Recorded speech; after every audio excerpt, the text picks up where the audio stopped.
Eh, ahí estoy, creo ya. ¿Me escuchan? ¿Me escuchan? ¿Se Sí, escucha? sí, se escucha bien. Bueno, vamos a dar comienzo a la reunión de hoy de la comunidad de práctica.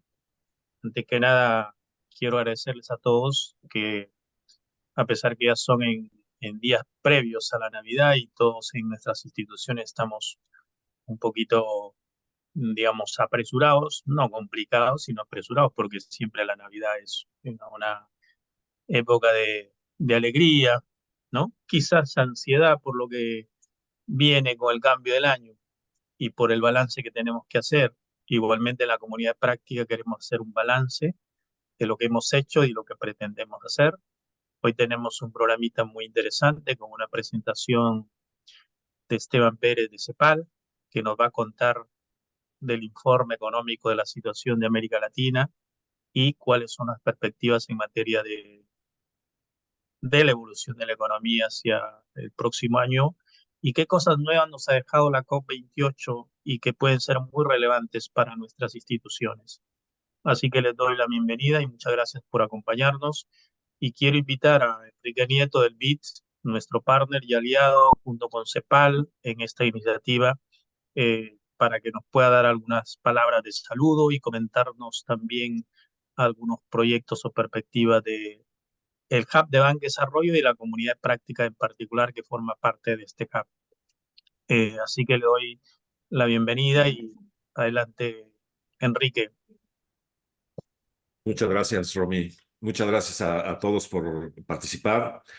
Pues nada más darles la bienvenida. Estamos cumpliendo un poquito más de un año con esta comunidad de práctica y creo que es muy importante el tener un wrap-up de qué se hizo este año, que nos va a platicar Jesús y un poco las perspectivas de América Latina, económicas de América Latina y el Caribe que nos va a platicar Esteban, ¿no?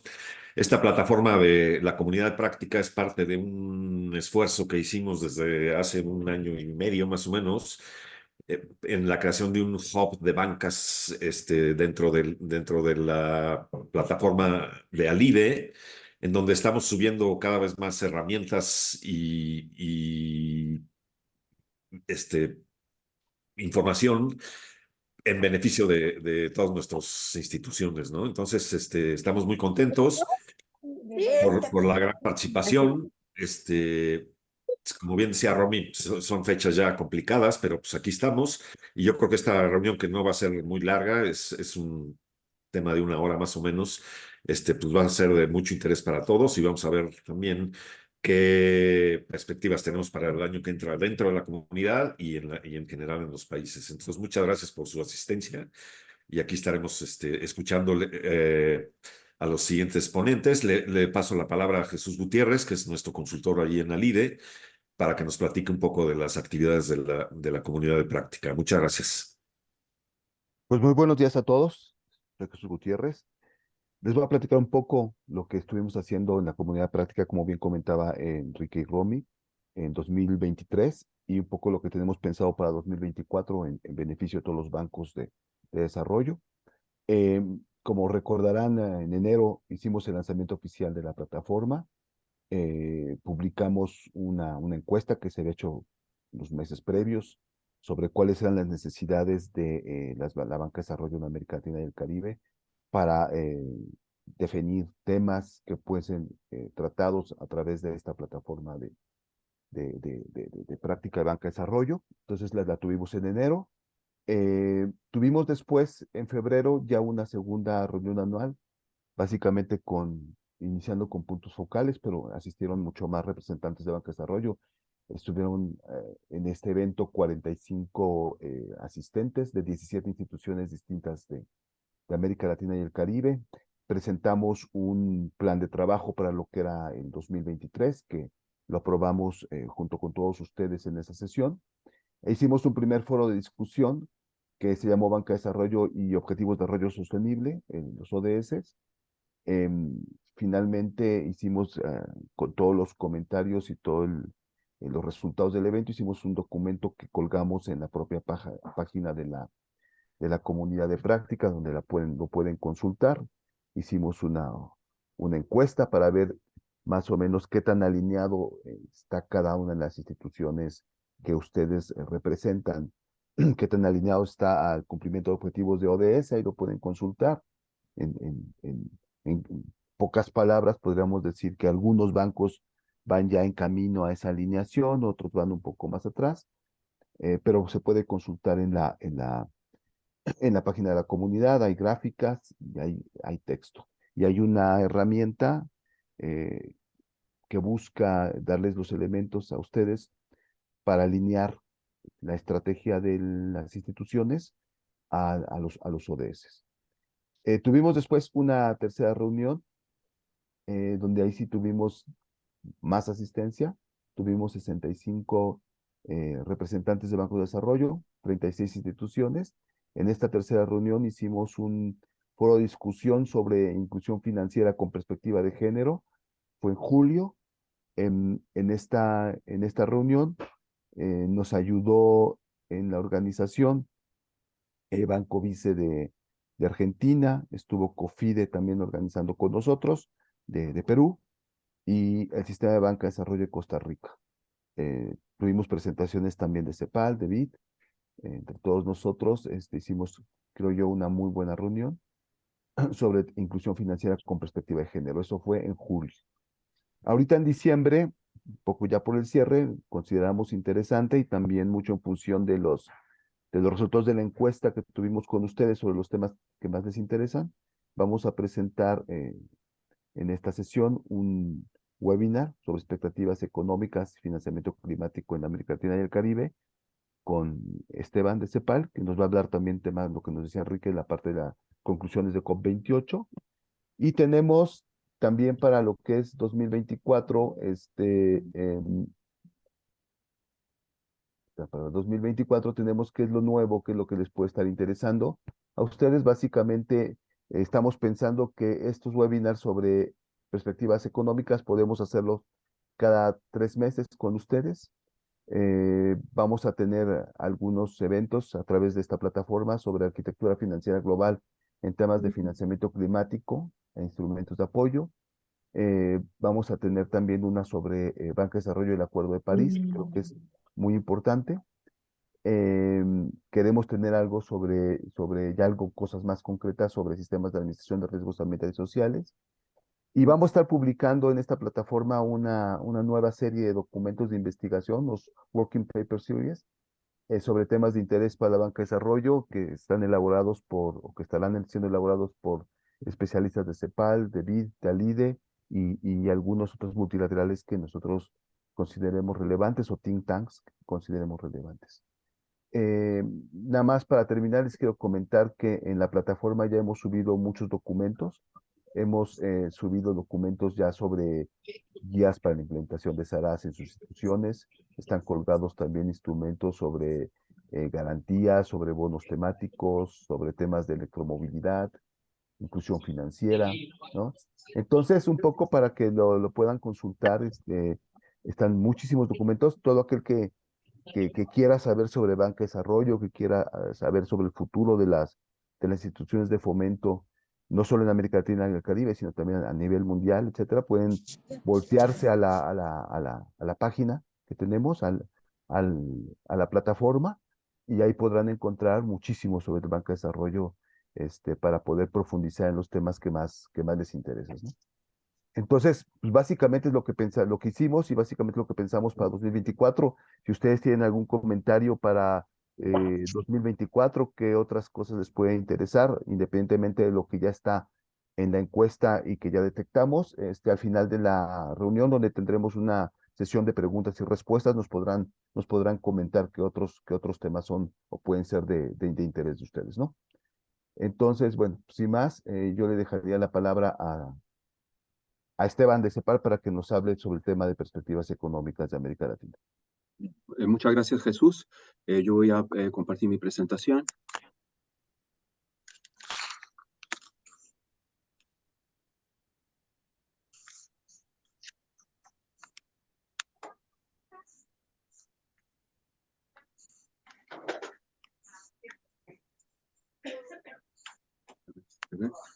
Sí, se ve. Ahí lo pueden ver. Perfecto. Bien, la presentación que yo les voy a mostrar es una presentación que combina lo que se ha presentado en el balance preliminar de las economías de América Latina y el Caribe, que fue lanzado por CEPAL ayer, el jueves, y también contarles un poco lo que está ocurriendo en los temas de arquitectura financiera internacional, incluso en los temas de cambio climático, teniendo en cuenta que las economías de América Latina son economías abiertas, quizás en algunos casos más abiertas que otros, tienen una inserción internacional bastante particular, dependen mucho del dólar, no solo como medio cambio, pero también como unidad de cuenta, que es a veces más importante para entender los mecanismos de transmisión. Y América Latina, por consiguiente, la apertura externa hace que dependa mucho de lo que está pasando en las negociaciones internacionales y los acuerdos que se llevan.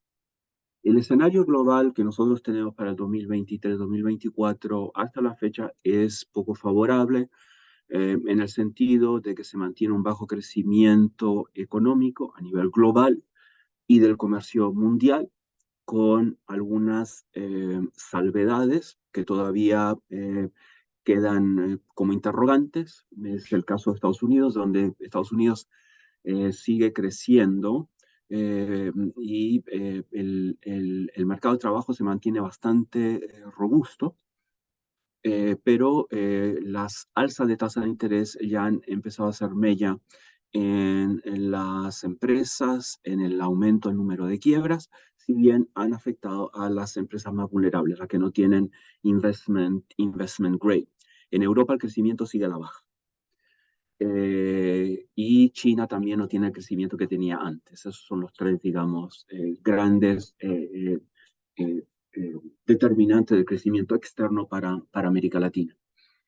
El comercio mundial, y ese es un tema importante, se ha venido a la baja y se ha mantenido bastante estancado, más el comercio de bienes que el comercio de servicios. Y la inflación ha venido a la baja, lo cual es una buena noticia. Es una buena noticia en términos de los salarios reales, en términos de lo que los bancos centrales tienen que hacer en términos de la política restrictiva, pero las tasas todavía están altas. Y el otro punto con el tema de la inflación es hay una menor liquidez global. Si uno trata de calcular lo que es la oferta monetaria, la liquidez que ponen a disposición los grandes bancos centrales del mundo, Estados Unidos, el Banco Central Europeo, el Banco de Inglaterra y el Banco de Japón, salvo el Banco de Japón, hay contracciones en la oferta monetaria y contracciones históricas que no se habían visto de más de 2 y en algunos casos de más de 3 décadas. Esa menor liquidez global ciertamente viene dado por el aumento de tasas de interés de corto plazo para enfrentar los temas de inflación, pero también hay que tener en cuenta que una buena parte viene dado por una decisión de los bancos centrales de restringir sus hojas de balance. Las hojas de balance de la Reserva Federal, del Banco Central Europeo, también, sobre todo, más que del Banco Japón, del Banco de Inglaterra, tenían un aumento bastante importante. En el caso de Estados Unidos, después de la crisis global financiera, que era aproximadamente 2 billones de dólares, 2 trillion en inglés, pasando casi a 9 billones después de la pandemia. El aumento de las hojas de balance no solo fue una política contracíclica para hacer frente a los efectos de la crisis global financiera, pero también se utilizó para enfrentar los efectos de la pandemia. Y eso puede crear disrupciones importantes en los mercados de bonos y en los mercados de liquidez interbancarios. Las altas tasas de interés y sobre todo las altas tasas de interés de largo plazo, de los bonos del Tesoro a 10 a 30 años, que vienen dados en buena parte por estas políticas de restricción cuantitativa, de reducir la liquidez a nivel global, ha redundado en elevados costos de financiamiento para los países en desarrollo y para América Latina. Hoy América Latina paga el triple por endeudarse de lo que pagaba durante la pandemia. Entonces se reduce el nuevo costo de endeudamiento. Los precios de las materias primas han sido a la baja. Esto es bueno en términos de inflación, pero malo en términos de recaudación fiscal y malo en términos del efecto que las materias primas tienen en algunas economías de la región cuya estructura exportadora y productiva se centra en recursos naturales. Aquí tienen ustedes la tasa de crecimiento 2022-2023 y la proyectada la estimada para el 2023 con los últimos meses y la proyectada para el 2024. Y el promedio de crecimiento del PIB global entre 2010 y 2019 es 3.7, va a ser menor en el 2023. Y aquí ustedes ven el bajo dinamismo de los socios comerciales de la región. En general, como ustedes ven, la tasa de crecimiento del mundo se espera que se estanque entre 2023 y 2024 y tienen tendencia a la baja en relación a 2022 para el Reino Unido, la eurozona, Estados Unidos y las economías avanzadas. Y esto es lo que determina en parte sobre todo las economías que están más cercanas, digamos, de Estados Unidos, en el caso de América Latina, como puede ser México, como puede ser la economía centroamericana, tienen una relación muy directa con la fluctuación de la tasa de crecimiento del PIB. El comercio mundial de bienes, como yo les decía anteriormente, se mantiene bastante estancado. El promedio del crecimiento está entre más o menos 2.5%, va a ser en el 2024 de 3.2%, en el 2023 pues fue 1.7%, pero muy por debajo de lo que era el promedio que se registró entre 1990 y 2007, que rondaba alrededor de un 6, un 7%. Uno podría decir que el crecimiento actual del comercio de bienes es 3.2, y eso es malo, obviamente, para economías que dependen en buena parte del sector externo como dinamizador del crecimiento. Entonces, tanto por el lado de la parte real de bienes, aunque los servicios, como yo les voy a mostrar, no tienen más resiliencia, como por el lado financiero, por el lado del endeudamiento y por el lado de las elevadas tasas de interés que afectan ciertamente el endeudamiento de los gobiernos, el endeudamiento soberano, pero también influyen en el endeudamiento del sector corporativo, no financiero, no gubernamental, que son las empresas cuyas hojas de balance se ven limitadas o se ven, mejor dicho, debilitadas por los aumentos de la deuda. Los precios de las materias primas, como decíamos anteriormente, han tendido a la baja y esto obviamente ha contribuido a nivel de inflación global. Y esto es obviamente positivo. La otra cara de la moneda, como yo les decía anteriormente, es el tema de los términos de intercambio para los países de América Latina y para los exportadores de materias primas versus, por ejemplo, los precios de la manufactura. Y también el impacto que puedan tener el aumento de las materias primas en la inversión. Una buena parte de los países cuya estructura productiva se basa en recursos naturales, una buena parte de la inversión depende de las materias primas. Hay recaudación fiscal que depende de las materias primas y esto obviamente tiene un costo. Y esa recaudación fiscal que depende de las materias primas obviamente también tiene un costo en el sentido de hacer una transición hacia energía verde, porque obviamente limita o reduce los ingresos.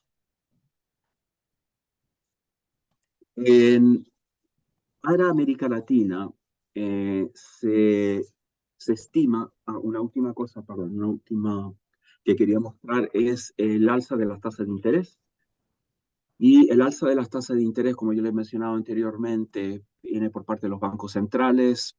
Aquí tienen ustedes en el gráfico de la izquierda todos los aumentos que se han dado en la Reserva Federal de los Estados Unidos, Banco de Inglaterra y Banco Central Europeo.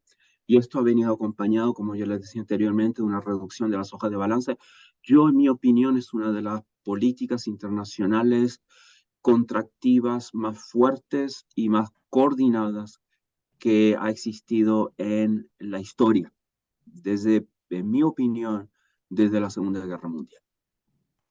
Y esto ha llevado tanto ustedes ven las tasas de corto plazo de la Reserva Federal, de Banco Central Europeo, pero también las tasas de largo plazo, y eso influye bastante en el endeudamiento. Y influye de dos maneras. La primera es porque hace el endeudamiento más caro para el nuevo endeudamiento para los países de América Latina, y porque los precios de los bonos gubernamentales, que es la fuente central de deuda, por ejemplo, para el gobierno y en parte para el sector corporativo no financiero, tiene una relación inversa con las tasas de interés. Entonces, cuando suben las tasas de interés de largo plazo, disminuye el valor presente de los bonos, y obviamente quien compra esos bonos tiene en parte una pérdida de capital. Entonces, lo lógico es que se trata de deshacer de esos bonos, lo cual impulsa a una sobreoferta de bonos, caída del precio de los bonos, otra vez aumento de las tasas de interés de largo plazo. Y el aumento de las tasas de interés de corto y tasas de interés de largo han tenido obviamente una incidencia en la llegada de capitales.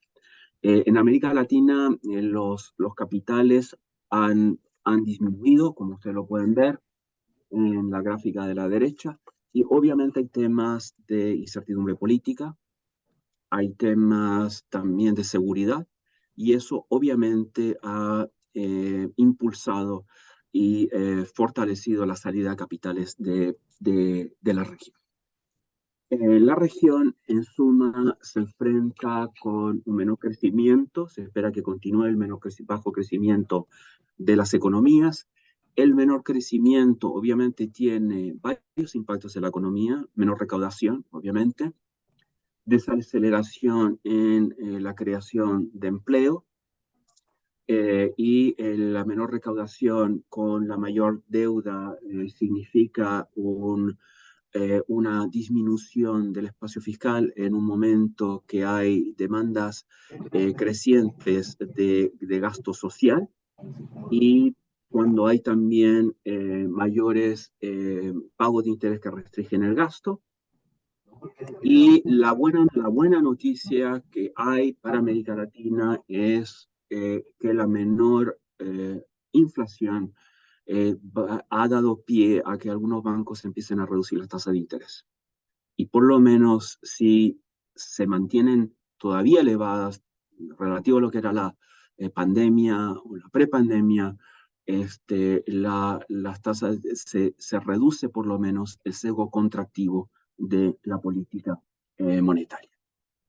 La dinámica trimestral, y ustedes lo ven aquí, muestra una clara desaceleración del 2021, está la tasa de variación interanual del PIB, y esto llama obviamente a tratar de impulsar el crecimiento como una de las formas de contrarrestar esta tendencia. Y el tema es que tradicionalmente cuando uno tiene este tipo de tendencia, la política adecuada es una política contracíclica, una política monetaria contracíclica fiscal, una política monetaria contracíclica monetaria. Pero en este momento la política fiscal difícilmente puede ser contracíclica por las razones que yo mencioné y que voy a explicitar en un momento. Y la política monetaria, si bien es contracíclica en el sentido de reducción de las tasas de interés, es aún insuficiente la baja de las tasas de interés.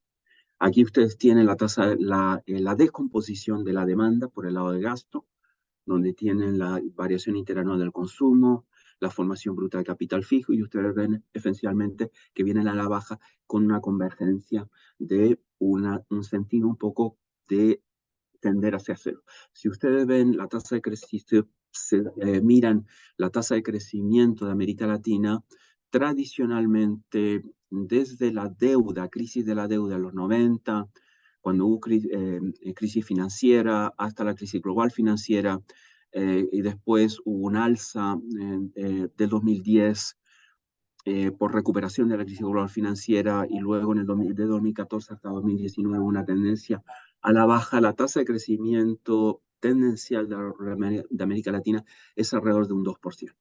Y la pregunta, cuando uno hace este tema de coyuntura, obviamente entender que la coyuntura no es independiente del punto de partida, ni de lo que son las tendencias de la tasa de crecimiento. Entonces el tema es si el 2% es suficiente para que América Latina pueda hacer las reformas que necesita y crear todos los canales de transmisión desde el crecimiento hacia el resto de la economía para permitir que esto ocurra. Obviamente un tema importante en América Latina es el tema de la informalidad laboral, como ustedes saben, que en algunos casos llega al 68 o más de la mitad del empleo. Y si bien la informalidad a veces no se mide, no aparece como el PIB, y puede tener efectos, por ejemplo, cuando llegan remesas, puede tener un efecto amortiguador en la economía, sigue siendo un tema importante porque parte, por ejemplo, de la evasión tributaria en los países depende de la informalidad. En los mercados de el capital humano,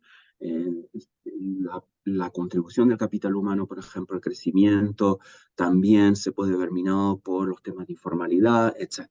Aparte de la informalidad, lo que se nota es la variación en el número de ocupados, que ha disminuido, y la variación en la tasa abajo de los salarios reales, y también, obviamente, la participación laboral, que mide la fuerza de trabajo dividido por la población en edad de trabajar. Este gráfico les muestra a ustedes el costo de financiamiento, y el costo de financiamiento aquí viene por los países, pero lo relevante es lo que surge en la parte derecha, donde se muestra, por ejemplo, que el 2021 la tasa promedio del costo de endeudamiento para los gobiernos era 3.6, y en el 2022 se elevó a 4.9 y en el 2023 a 6.3. Ahora, obviamente esto se refiere a la nueva emisión de deuda. Los gobiernos de América Latina habían emitido deuda durante la pandemia a tasas bastante favorables, con un periodo de madurez bastante largos. Entonces es el nuevo endeudamiento el que restringe la capacidad de los gobiernos de tener el gasto. Tenemos, como yo les decía, una buena noticia, es la reducción de la inflación. Estas son medias para América Latina, lo cual realmente es una buena noticia, y es también una buena noticia porque el tipo de cambio y la inflación tienen una relación bicausal. Tipo de cambio, obviamente, depreciaciones afectan la inflación, pero la inflación también determina el tipo de cambio, y la disminución de la inflación reduce el esfuerzo que tienen que hacer los gobiernos en el gasto, y aumenta el poder adquisitivo de las clases trabajadoras del salario real, y permite a las autoridades monetarias bajar las tasas de interés y normalizar su senda de su postura monetaria. Y obviamente la dinámica de la inflación se refleja en la caída, o sea, refleja realmente la caída en alimentos y en energía. El grueso del aumento global de la inflación, es un 77%, se debió al aumento de la energía. Ahora, esto tiene obviamente efectos positivos para el consumidor, para el salario real, pero hay que ver la otra cara de la moneda, y la otra cara de la moneda es obviamente que los países que exportaban alimentos y energía están capturando rentas que dejarán de capturar cuando disminuya esto. Entonces, tiene un efecto positivo, un efecto negativo. La CEPAL cree que en el efecto neto va a ser positivo, pero hay que tener en cuenta las dos caras de la moneda, como siempre uno hace en economía. Aquí pueden ver las tasas de política monetaria, cómo han variado. desde agosto del 2022, agosto del 2023, y en general en algunos países de la región, por ejemplo, República Dominicana, Uruguay, ciertamente Chile, el caso de Costa Rica, otros países como para otros países han mantenido la tasa constante, como México y Paraguay, y la tendencia va a ser hacia los bancos centrales a medida que disminuya la inflación y a medida que quizá el año próximo la Reserva Federal decida en algún momento disminuir las tasas de política monetaria, que estas vayan a la baja. El tema de la política monetaria, si la política monetaria entonces va a tener espacio para ser contracíclica, no es tanto el caso de de la política fiscal, donde en primer lugar va a haber una contracción de la recaudación fiscal, como aquí se muestra. La variación interanual de la recaudación tributaria va a ser negativa en varios países de la región. La deuda sigue al alza y los pagos de intereses han aumentado significativamente para varios países de la región. Y el tema de pago de intereses es un tema importante porque el pago de intereses desvía el gasto que se puede hacer en bienes públicos, en gasto social, hacia justamente tratar de cumplir con los compromisos de la deuda. Y en esta gráfica ustedes ven el pago de intereses del gobierno central con respecto al gasto en educación, salud, protección social, inversión pública en términos porcentuales. Y ustedes ven, por ejemplo, que en educación aumentó 47% de lo que se gasta, y en inversión pública es todavía aún mayor, de 76% a 185%. Y esto sí es significativo, tanto en cuanto la inversión pública tiene que ser un pilar conjuntamente con la inversión privada para poder dinamizar el crecimiento. Aquí les muestro finalmente las proyecciones para este año, para el 2023, y los países que más van a crecer son los países del Caribe, las economías pequeñas, y el país que más va a crecer es Guyana, justamente por los yacimientos de petróleo. La tendencia de América Latina y el Caribe va a ser de 2.2%, 2.1%, y América del Sur por debajo. Y esto es importante del 2.2% porque eso se sitúa alrededor del crecimiento tendencial que ha tenido la región de los años, y a través de los años, como yo les decía, a partir de 1980, y un desafío central es cómo tratar de revertir ese crecimiento tendencial, dado todos los desafíos sociales, de desigualdad, y dados también la transformación productiva que van a tener esa economía, dados los temas de cambio climático, y dada la necesidad de tratar de converger y tecnificar las economías con mayor innovación y mayor productividad, porque cuando uno ve la productividad en América Latina en general está estancada de los años 90. En el 2024 va a ser un poco mejor. Creo que va a haber un 41% de las economías que van a crecer por encima de lo que crecían en 2023, pero a nivel regional se mantiene ese estancamiento de 1.9%, 1.8% y 1.4%, y seguirán siendo las economías del Caribe algunas de las que van a tener las mayores tasas de crecimiento.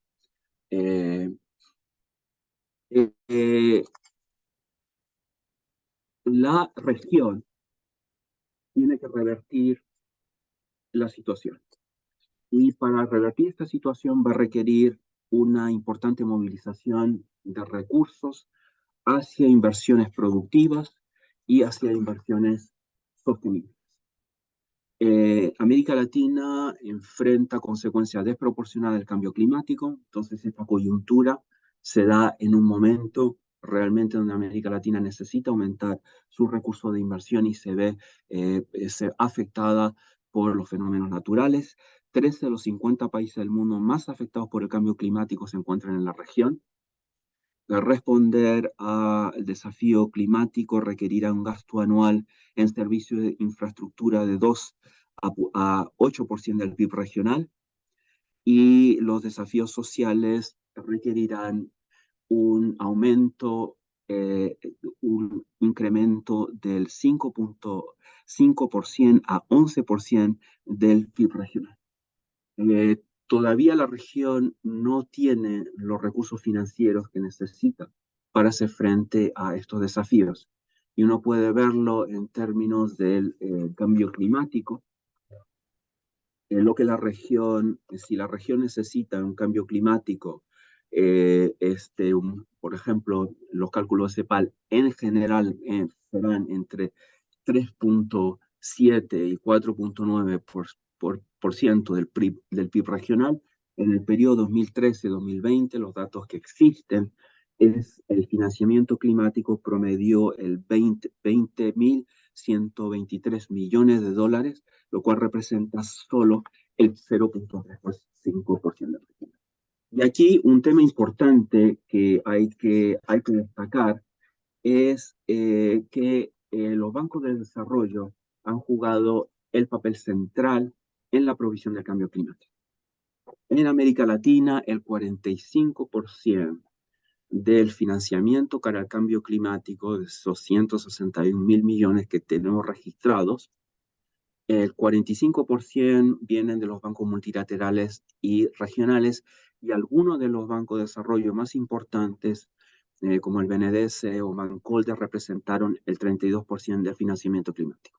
Y esto obviamente es parte del fortalecimiento de la arquitectura que se necesita realizar para enfrentar las necesidades de inversión para el cambio climático, para enfrentar todos los nuevos desafíos y a la vez tratar de que este esfuerzo de inversión coincida con un aumento en la tasa de crecimiento que es necesario para América Latina.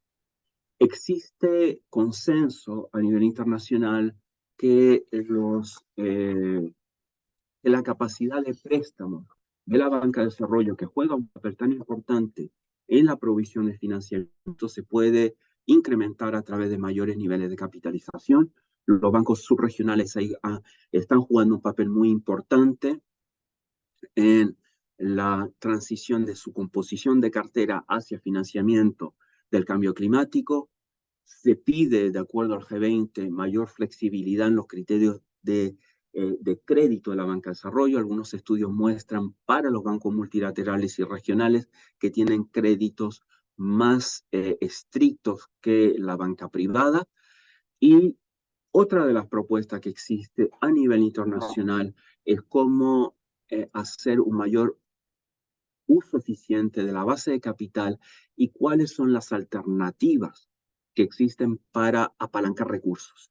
Y aquí una de las alternativas que se está planteando, y ciertamente lo tiene, lo ha hecho el Banco de Desarrollo de África, es utilizar los derechos especiales de giro como capital. Y eso tiene aspectos positivos, obviamente porque es un activo reconocido, etcétera. Puede incrementarla, puede tener una buena capacidad de apalancamiento. Y el tema ahí a tratar es que los derechos especiales de giro es un activo internacional líquido. Y la idea es cómo en la comunidad internacional puede mantener lo que es un activo internacional líquido como capital para poder apalancar recursos. Y esa es una de las discusiones actuales que se han llevado a cabo, por lo menos en los últimos años, y que sigue pendiente.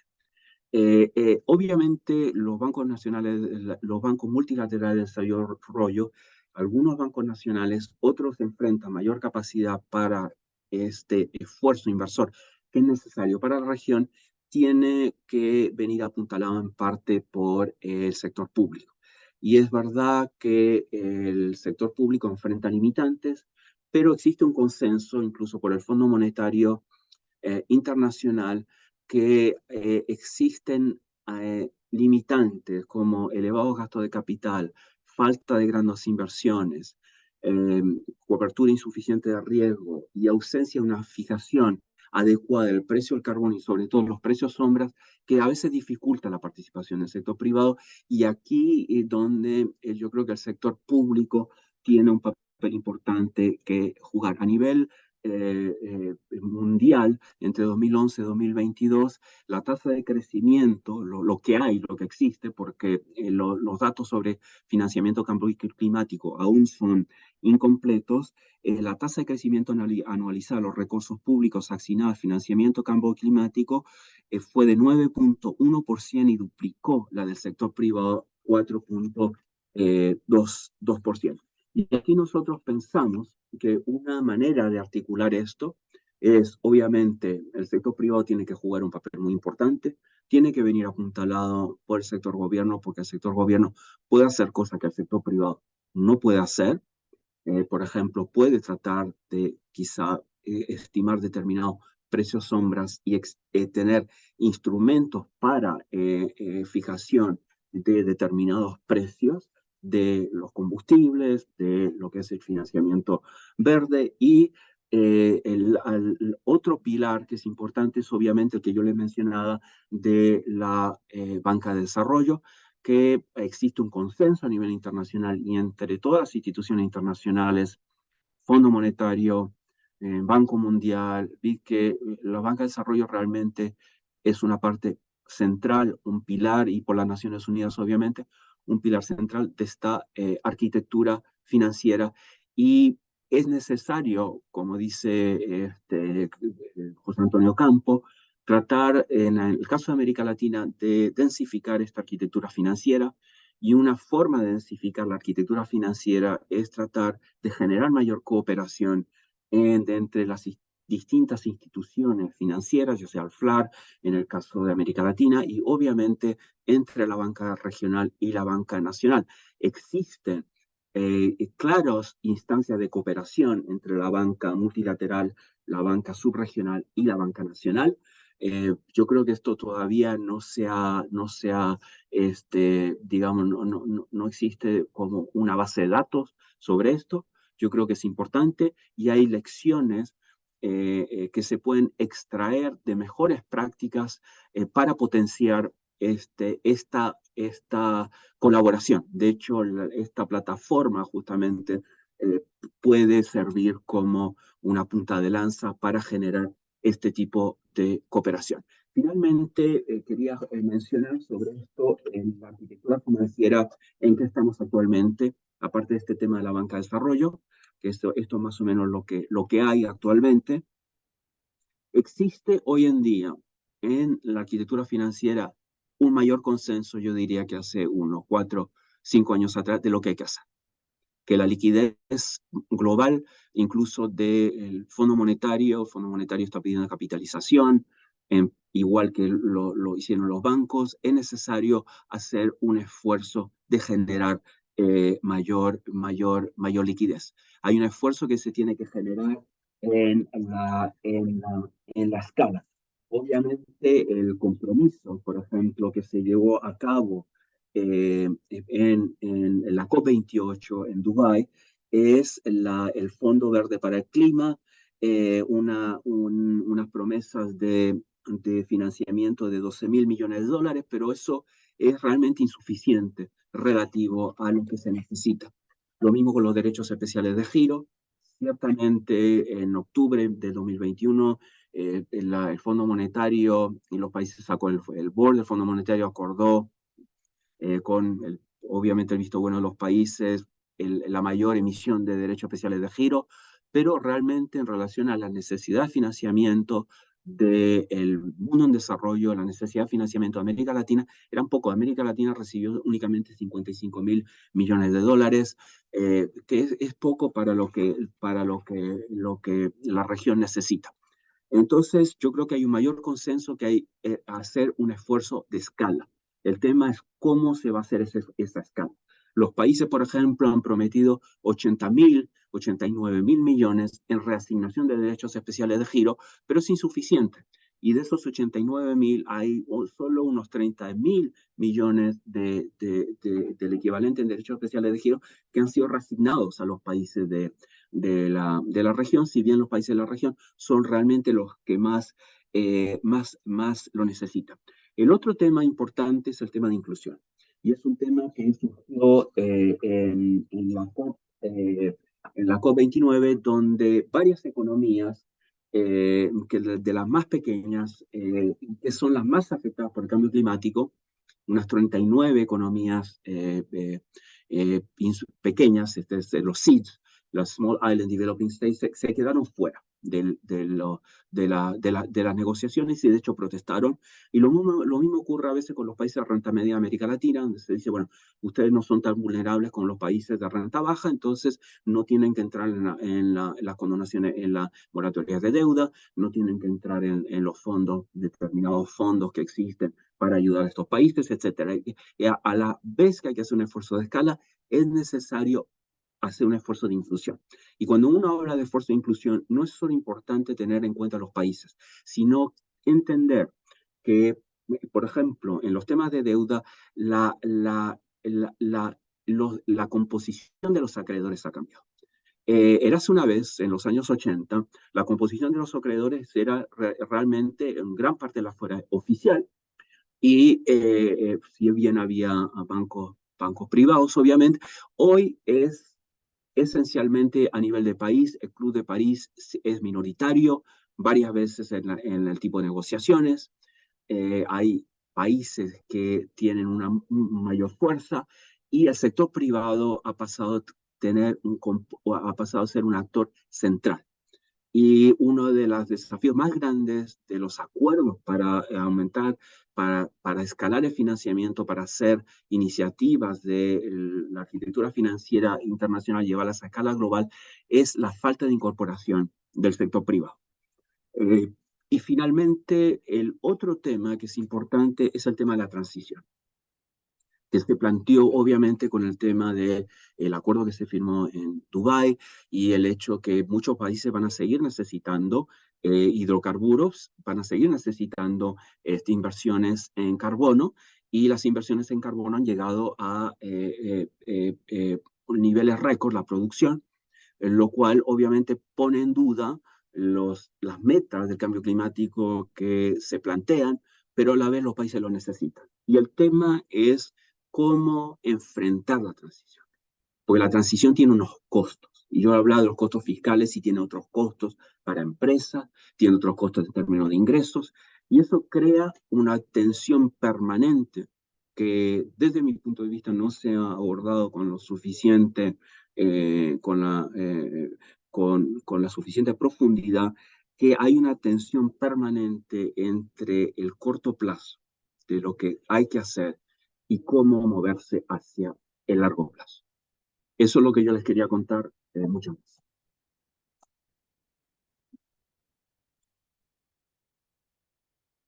Gracias, Esteban.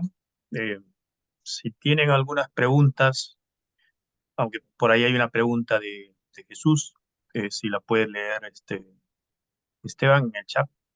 Entre tanto, yo te haría una pregunta mientras te pones al tanto de la pregunta de Jesús y de otras que puedan haber, que puedan hacerlas por el chat o eventualmente levantar la manito. Eh, Todo esto que tú nos has explicado, un poquito bajándola a los bancos, ¿qué significa todo este panorama para los bancos?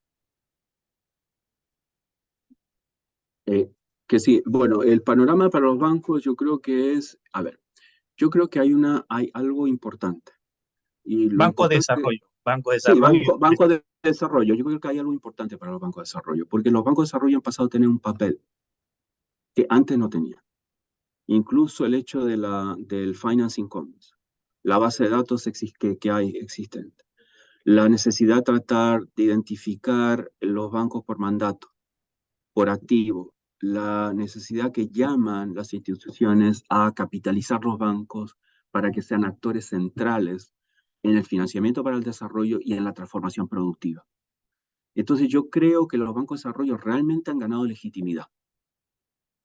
Y yo creo que eso es algo importante y creo que empezamos a hacer más estudios sobre los bancos de desarrollo para ver cuál es el impacto que han tenido y cómo pueden mejorar ese impacto. En términos, por ejemplo, de lo que institucionalidad, pero también, obviamente, en términos de instrumentos. Yo creo que un tema central durante la pandemia, y eso lo hemos discutido con Romy, con Enrique Nieto del BID, y se presentó un trabajo, es el papel que jugaron los bancos de desarrollo nacionales en la provisión de financiamiento, y que era no solo financiamiento en términos de líneas de crédito, pero garantías, otro tipo de instrumentos para la pandemia. Y fue mucho mayor que el financiamiento de los bancos subregionales. Yo creo que hay estudios todavía, nosotros estamos tratando en CEPAL de hacer un documento sobre la contribución de los bancos de desarrollo a las políticas productivas, pero hoy en día, por ejemplo, tenemos una base de datos por mandato que permite clasificar los bancos de América Latina y que permite a partir de ahí proceder a los instrumentos. Yo creo que hay una tarea importante que hacer, pero yo creo que la legitimidad que tienen los bancos y el rol que se les da a los bancos hoy en día y la necesidad que todo el mundo está de acuerdo que los bancos multilaterales tienen que flexibilizar, que tienen que proveer mayor financiamiento, que tienen que articularse con los bancos nacionales, son temas muy importantes. Eso para mí sería.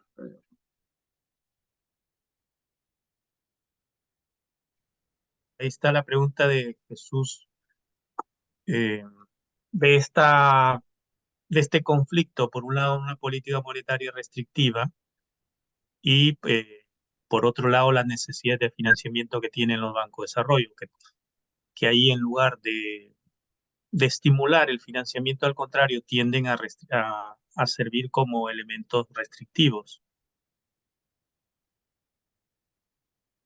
O sea, sí, sí, yo estoy de acuerdo que hay una contradicción entre la política monetaria restrictiva y obviamente el financiamiento que se necesita. Desde mi punto de vista sobre esto es lo siguiente. Hay un tema con la inserción internacional de América Latina, que la gente tiene que tener en cuenta. Y la inserción internacional de América Latina es una inserción internacional donde hay pocos instrumentos de política económica para tener autonomía para hacer frente a determinados escenarios externos. Y las tasas de interés, el alza de tasas de interés, no solo en América Latina se justifica por los temas de demanda, que uno puede estar de acuerdo si la inflación es de oferta en desacuerdo, pero en parte son temas de demanda, pero también hay temas de oferta. Y los temas de oferta pesan mucho cuando todo lo que es el comercio internacional está facturado en dólares. Y cuando hay depreciaciones cambiarias, no solo pesa el aumento de los combustibles, sino pesa el aumento de los combustibles más las depreciaciones cambiarias. Entonces, eso hace que el efecto para los países de América Latina sea doble. Entonces, yo creo que un tema, cómo se puede enfrentar este tipo de situaciones, es tratar de pensar en tipos de instrumentos que pueden ser instrumentos contracíclicos en el caso de América Latina. Yo creo que las garantías es un instrumento contracíclico que no requiere una provisión inmediata de liquidez. Pienso que determinados instrumentos innovadores de financiamiento que han sido hasta el momento limitados, por ejemplo, los bonos por naturaleza, etcétera, que vale la pena tratar de profundizar y tratar de ver cómo uno puede utilizar este tipo de instrumentos. Nosotros en CEPAL sacamos un documento que fue editado con Francisco Villarreal, que está en esta reunión, sobre determinados instrumentos innovadores. Y yo llamo ahí lo mismo que en el caso de los bancos de desarrollo, tratar de estudiar cuáles son las mejores prácticas dentro de determinados instrumentos para que podamos utilizarlos. Yo sé, por ejemplo, que en el caso del BNDES se han hecho estudios importantes sobre la tarjeta del BNDES, sobre la contribución al empleo, sobre la contribución a la productividad, y yo creo que se pueden replicar parte de estos estudios para otros instrumentos y parte ciertamente para los instrumentos que tiene a su disposición la banca de desarrollo. Un par de preguntas adicionales. Tú mencionaste, y es un dato que salió, hablaste de los 55.000 millones, otras hablan de 52.000 millones del financiamiento global que vino a América Latina para financiación climática. Si hablamos de los requerimientos que fluctúan entre 90 y 100.000 millones, estamos hablando ahí de unos 38 a 40.000 millones de déficit anual, ¿no?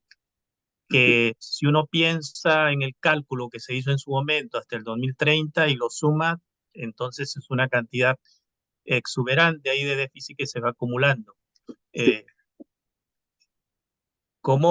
Y además estabas comentando que en la última COP, la que acaba de culminar, no sé si ya culminó, porque en realidad ha sido tan larga que no se sabe cuándo empezó ni cuándo termina, ni cuándo terminó. Este, eh, y hablaste ahí de una serie de recursos o de compromisos, más que de recursos efectivos, que son insuficientes. Y ahí como... Lo que la comunidad internacional ha hecho en términos de deuda, en términos de derechos especiales de giro, en términos de financiamiento climático, sigue siendo insuficiente. Es algo, por lo menos. Pero que es lo que yo creo que la mejor forma es los foros internacionales, lo que hizo el presidente Macron en junio del 2023-2024. Son esos países, yo creo que lo que tienen que liderar.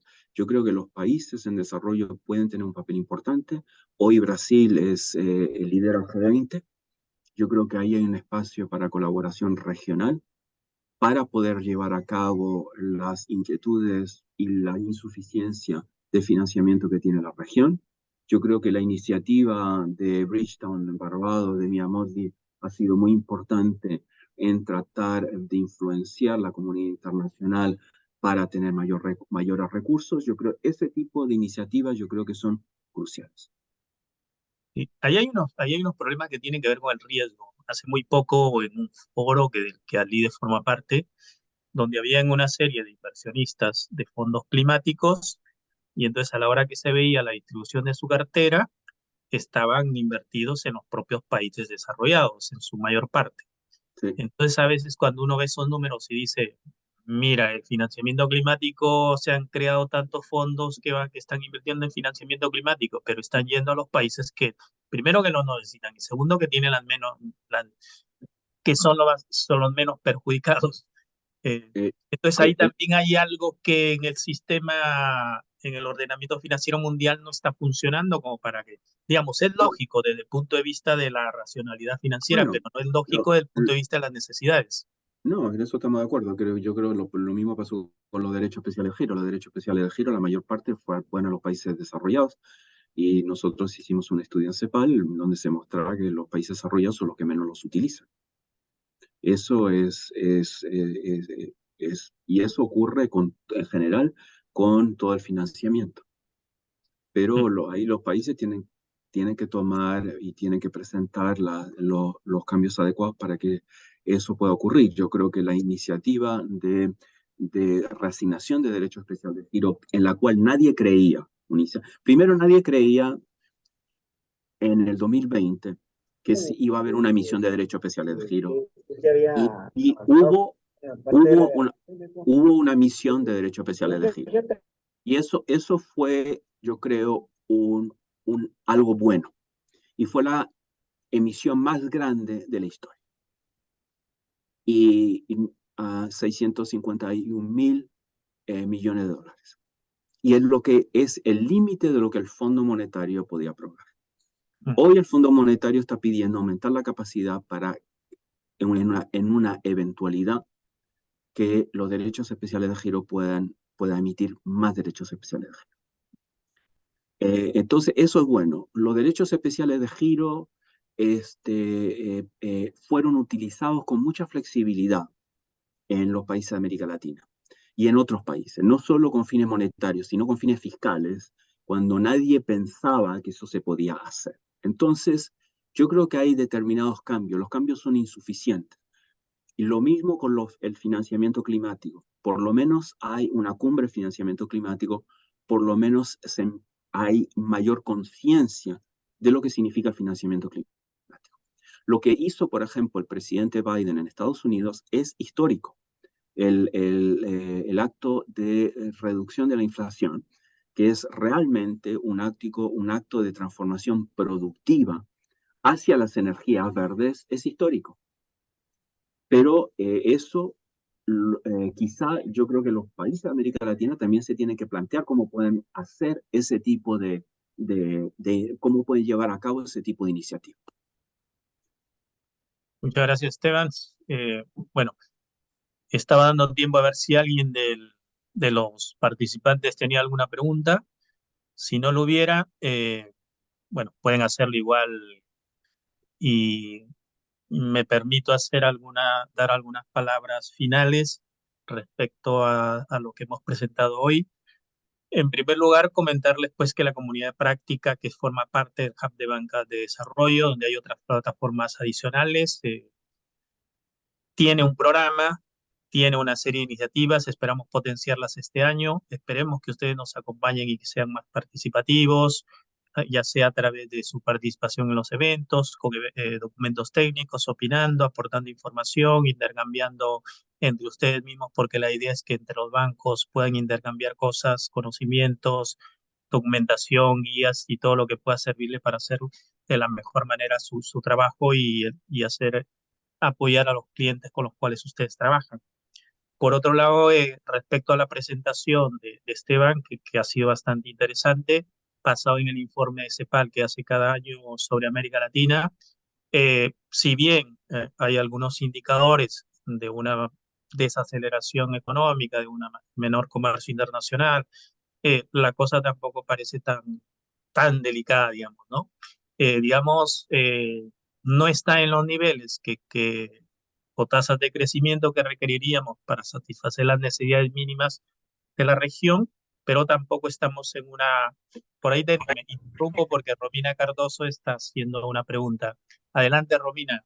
Va a ser una pregunta. Romina está levantando la mano. Sí, ¿Qué Romina. tal? Buen día, muchas gracias. ¿Cómo están? Muy bien. Bueno, más que Adelante. nada, en realidad es una pregunta para vos, para Lide, ¿verdad? Nosotros somos de la Agencia Financiera de Desarrollo del Paraguay y quería averiguar un poco cómo es que podemos nosotros contar nuestras buenas nuevas también a través de ustedes. Sí, Romina, nosotros organizamos en esta plataforma y en otros foros diferentes eventos, ahora presenciales y virtuales, y eventualmente estamos invitando, lo que te pediríamos es que nos hagas saber qué temas, digamos, en los cuales ustedes podrían transmitir algunas experiencias particulares, cosas que han desarrollado. Por ejemplo, yo sé que la AFD estaba trabajando hace algún tiempo temas ambientales. Ustedes son muy importantes en lo que es la financiación de la vivienda ¿cómo se llama? En el Paraguay. Así que tienen varias cosas importantes que contarnos y sería bueno que participen en algún webinar en algún momento. Así es. Pueden proponer temas, como en su momento lo hizo el Banco Vice, que nos dijo, mira, nosotros podemos hablar sobre temas de género, inclusión de las mujeres, de empresas, de emprendimiento de mujeres. Entonces se hizo un webinar de género. Y así Así es. podríamos ir Asimismo, armando tenemos cosas. muchas Claro, noticias nuevas claro. y bueno, Sí, acá veo en el chat que me dicen para comunicarme con infocomunidad@lide. Voy a estar haciendo eso y voy a pasar los temas. sí, tenemos, y también te recomiendo revisar la comunidad de práctica y las otras plataformas que tenemos ahí porque puede ser de su interés participar en esas otras plataformas. Y a propósito del Hub de Banca de Desarrollo, eh, la comunidad de práctica es una plataforma. Vamos a incorporar otra que es una herramienta que es para que los bancos, las instituciones financieras puedan ponerla a disposición de las empresas PYME, donde puedan hacer un autodiagnóstico de cuál es su situación en términos de implementación de los principios ESG. Y a partir de ahí, obviamente, hay un plan de acción, hay toda una caracterización, un diagnóstico de cómo la empresa puede ir avanzando para ir adaptándose a eso. Y los propios bancos pueden desarrollar políticas para ir ayudando a las empresas pymes a justamente a ir cerrando esas brechas. Esa es una herramienta que la estaremos poniendo ya en operación en el transcurso del 2024, ya está digamos, trabajándose. Vamos a empezar quizás en un par de meses las pruebas para ver cómo se ha hecho un piloto, pero no con la plataforma, sino levantando información de manera virtual, a través de encuestas, para probar la metodología y ahora eso lo estamos llevando. Entonces, adelante, Esteban, tienes ahí un comentario. Sí, yo les quería decir una cosa. La plataforma, esta comunidad de práctica es para los bancos de desarrollo y nosotros queremos que los bancos de desarrollo se sientan dueños de esta plataforma. Y estas actividades son para fomentar el diálogo, pero también para fomentar el intercambio de prácticas entre ustedes. Entonces, todo este tipo de iniciativas, Romina, que tú mencionas, creo que es muy importante para nosotros.